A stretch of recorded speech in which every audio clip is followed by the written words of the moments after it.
Prabowo tiba-tiba berikan kode misterius, sebut angkatan yang sebentar lagi harus tinggalkan podium. Presiden Prabowo Subianto menyatakan, ia adalah bagian dari angkatan yang sebentar lagi harus meninggalkan podium.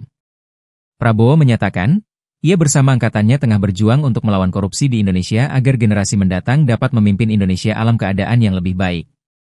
Kami adalah angkatan yang sebentar lagi akan meninggalkan podium.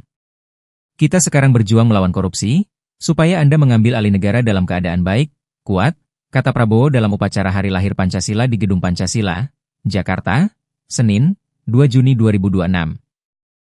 Prabowo menyatakan, tidak boleh ada lagi kelaparan dan kemiskinan di Indonesia. Ia mengatakan, Indonesia sesungguhnya adalah negara yang kaya, tetapi banyak orang-orang yang mencuri kekayaan tersebut. Prabowo juga meminta semua pihak bersatu dan jangan ragu-ragu untuk melaporkan pejabat yang melanggar. Menurut Prabowo, ada banyak saluran yang dapat digunakan oleh warga untuk melaporkan penyelewengan yang dilakukan pejabat. Sekarang kita punya teknologi, setiap rakyat di desa bisa menggunakan gadget. Kalau ada bukti, segera siarkan. Jangan mau terima penyelewengan, jangan mau terima pejabat yang berbuat sekehendak dirinya, kata dia.